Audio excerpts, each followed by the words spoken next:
Mindoro, ito ang ulat panahon ni Moses, ang inyong bantay panahon ng bagong henerasyon. Mula sa datos ng Project Moses powered by Genesis, hatid namin ay lokal na ulat panahon sa oras na ito. Ako si Engineer Janelle Mingi, ang inyong weather correspondent ngayong araw. Batay sa huling Pag-asa weather update, sa kasalukuyan ay may binabantayan na low pressure area sa labas ng Philippine Area of Responsibility na nasa layong 1,970 kilometers ng east of Extreme Luzon as of 8 a.m. at may katamtamang tsansa na maging bagyo sa susunod na 24 hours. Ayon sa projection sa LPA, ito ay papalayo sa bansa kung saan ito ay kumikilos pasilangan at hindi makakapaekto sa bansa. Ngunit patuloy pa rin umiiral ang habagat o southwest monsoon na nagpapaulan sa ilang bahagi ng Luzon at Western Visayas. Kaya asahan pa rin ang makulimlim na panahon at pag-ulan sa mga nabanggit na lugar.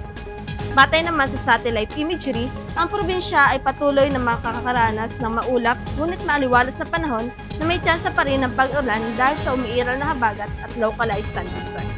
Dahil dito, patuloy na nakapagtatala ang Project Moses powered by Genesis ng aktwal na datos ng panahon, particular sa heat index at cumulative rainfall amount gamit ang site-specific localized weather station sa bayan ng Victoria at Manglauhan.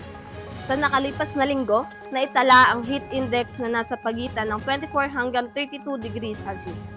Ang pinakamataas na heat index ay naitala noong Miyerkules, August 12 na umabot sa 32.9 degrees Celsius, habang ang pinakamababa ay Biyernes, August 7 na umabot sa 24.3 degrees Celsius. Samantala, umabot sa 511.2 mm ang ulan na naranasan sa buong linggo. Ang pinakamalakas na ulan ay naitala noong linggo, August 9 na umabot sa 204 mm na dulot ng southwest monsoon. Ang patuloy na pagbuhos ng mga pag-ulan noong nakaraang linggo ay nagdulot ng pagtaas ng level ng tubig sa mga ilog at naging sanhi upang bumaha sa ilang lugar sa probinsya, maging sa pangunahing kalsada. Sa susunod na mga oras, asahan ng maaliwalas ngunit maulap na panahon na may tsansa ng pag-ulan sa hapon o gabi, dulot pa rin ng southwest monsoon at localized thunderstorm. Kung kaya't pinapaalalahanan ang lahat na ugaliing magdala ng payong panangga sa ulan o init, ganun din manatiling hydrated sa pamamagitan ng tubig. Paalala, para sa mga may nakatakdang outdoor activities sa darating na weekend, ugaliing alamin muna ang pinakahuling lagay ng panahon. Magdala ng payong o sombrero bilang protection laban sa matinding init o biglaang pag-ulan.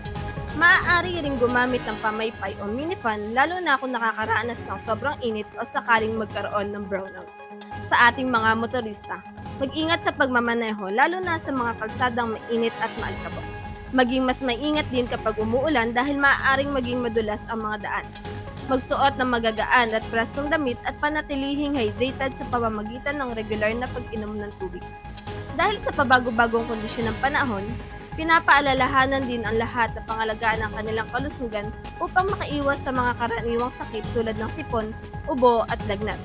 Para naman sa ating mga magsasaka, mahalagang alamin muna ang lagay ng panahon bago magsagawa ng mga gawaing pangbukid tulad ng pagbubungkal ng lupa at iba pang aktibidad sa sakahan. Ang datos na kinokolekta ng Project Moses powered by Genesis ay mula sa aktwal na developed weather station na nakatayo sa Minso Victoria Campus. Ito ay site-specific at nagpapakita ng aktwal na kondisyon ng panahon sa lokasyon. Iyan muna ang ating weather update. Muli, ako si Engineer Janelle Mingi at ito ang ulat panahon ni Moses, ang inyong bantay panahon ng bagong henerasyon. Upang hindi mahuli sa lagay ng panahon, huwag kalimutang bisitahin ang aming official website sa projectmoses.minso.edu.ph at aming official Facebook page na Project Moses powered by Genesis.